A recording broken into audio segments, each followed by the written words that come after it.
Print and electronic media మిత్రులకు నమస్కారం.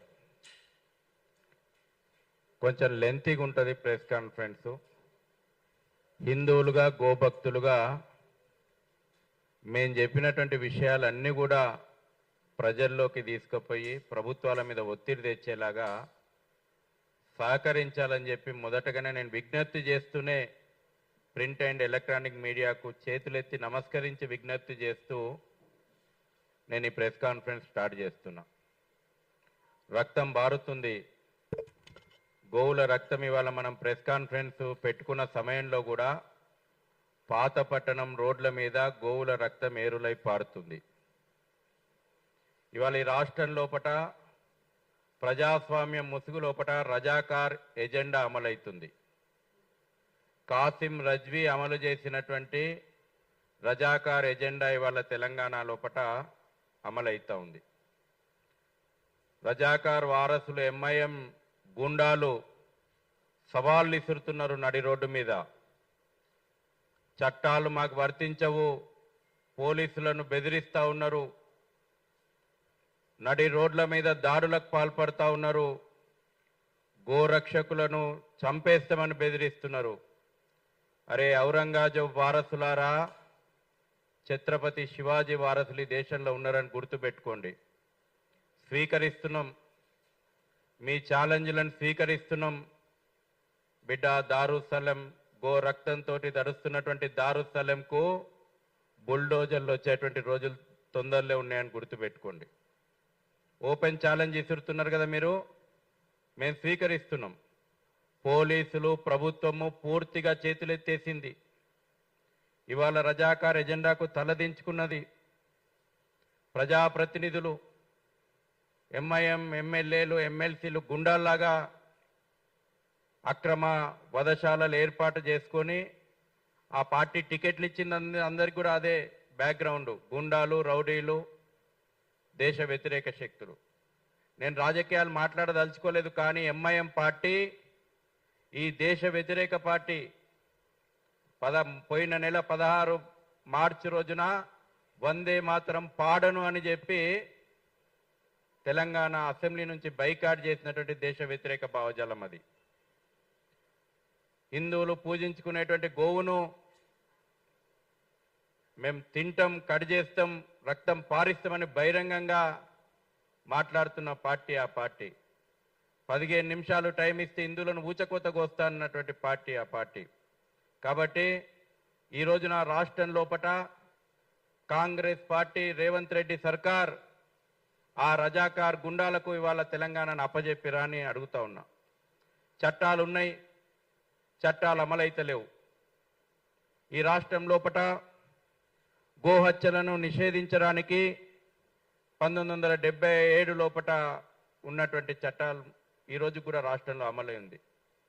పోలీసులు చేతులెత్తేసిండ్రు. దీనికోసమే ప్రభుత్వంలో ఒక మంత్రిత్వ శాఖ ఉంది, పశుసంవర్ధక శాఖ. ఆ శాఖకు సోయి లేదు. గోవులను రక్షించాల్సినటువంటి బాధ్యత దేవాదాయ శాఖ మీద కూడా ఉంది. ఆ మంత్రిత్వ శాఖకు సోయి లేదు.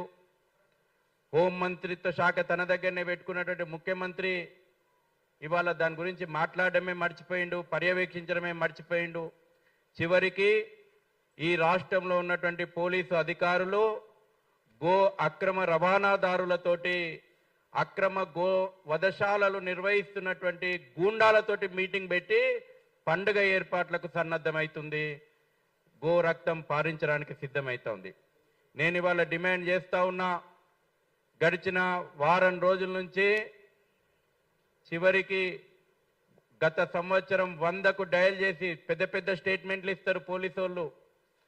మీ దృష్టికి వస్తే 100కు డయల్ చేయండి, సమాచారం ఇవ్వండి అని చెప్పి మేం చర్యలు తీసుకుంటామని చెప్పిండ్రు. నమ్మకంతో గో ప్రేమికులు, హిందువులు గత సంవత్సరం అనేక పోలీస్ స్టేషన్ పరిధి లోపల 100కు ఫోన్ చేసి గోవులను పట్టుకపోతున్నారు, గోవులను అక్రమంగా తరలిస్తున్నారు, గోవులను ఇక్కడ కట్టేసి పెట్టినరు, గోవులను ఇక్కడ హత్య చేస్తున్నారని నమ్మకంతో, పోలీస్ శాఖ మీద నమ్మకంతో 100కు డయల్ చేస్తే ఈ దౌర్భాగ్యపు ప్రభుత్వం చేస్తుంది ఏందయ్యా అంటే, ఈ సంవత్సరము గడిచిన వారం రోజుల నుంచి చేస్తున్న ఘనకార్యం ఏంటంటే లాస్ట్ టైం ఎవరెవరైతే పోలీసులకు కంప్లైంట్లు ఇచ్చిండ్రో గోభక్తులను వాళ్ళను బైండ్ ఓవర్లు చేస్తుంది. వాళ్ళను పోలీస్ స్టేషన్లకు పిలిచి బెదిరిస్తున్నారు. వాళ్ళ మీద కమ్యూనల్ షీట్లు పెడతామని చెప్పి బెదిరిస్తున్నారు. ఈరోజు ఇక్కడ ప్రెస్ కాన్ఫరెన్స్ ఉన్న సందర్భం లోపట మా కార్యదర్శిని అరెస్ట్ చేసి పెట్టిండ్రు. మాట్లాడొద్దు, గోవుల గురించి మాట్లాడొద్దు, ఇది ప్రభుత్వం పాలసీ అని అడుగుతా ఉన్నా. ఇవాళ నిజంగా ఈ ప్రభుత్వం చట్టాలను అమలు చేయాలని మీకు ఇచ్చినటువంటి ప్రెస్ స్టేట్మెంట్ లోపట చట్టం గురించి ప్రస్తావన విషయం చెప్పిన నేను. సుప్రీంకోర్టు, తెలంగాణ రాష్ట్ర హైకోర్టు అనేక సందర్భాల లోపట రాష్ట్ర ప్రభుత్వాన్ని, పోలీసు డీజీపీని, పోలీసు శాఖను, పశుసంవర్ధక శాఖను, దేవాదాయ శాఖను డైరెక్ట్ చేసింది గోవులను రక్షించమని స్పష్టంగా తీర్పు చెప్పింది. ఇవాళ మీరు సుప్రీంకోర్టు తీర్పులు గాలికి వదిలేసిండ్రు, హైకోర్టు తీర్పులు గాలికి వదిలేసిండ్రు. ఇవాళ మీరు గో హంతకులతోటి చేతులు కలిపిండ్రు. ఇవాళ ఆత్మ క్షోభిస్తుంటది. మహాత్మా గాంధీ భవన్, ఏ గాంధీ భవన్ నుంచి అయితే కాంగ్రెస్ పార్టీ అధికారం ఎల్లబెడుతుందో ఆ గాంధీ భవన్లో ఉన్నటువంటి గాంధీ ఆత్మ క్షోభిస్తుంటది. ఎందుకంటే మహాత్మా గాంధీ సంపూర్ణ గోహత్యను ఆశించిండు, కోరుకున్నాడు. ఇవాళ ఏ సెక్రటరియట్ నుంచి అయితే రాష్ట్రం లోపల పాలన సాగుతా ఉందో డాక్టర్ బిఆర్ అంబేద్కర్ సెక్రటరియట్లో ఉన్నటువంటి అంబేద్కర్ ఆత్మ క్షోభిస్తుంటది.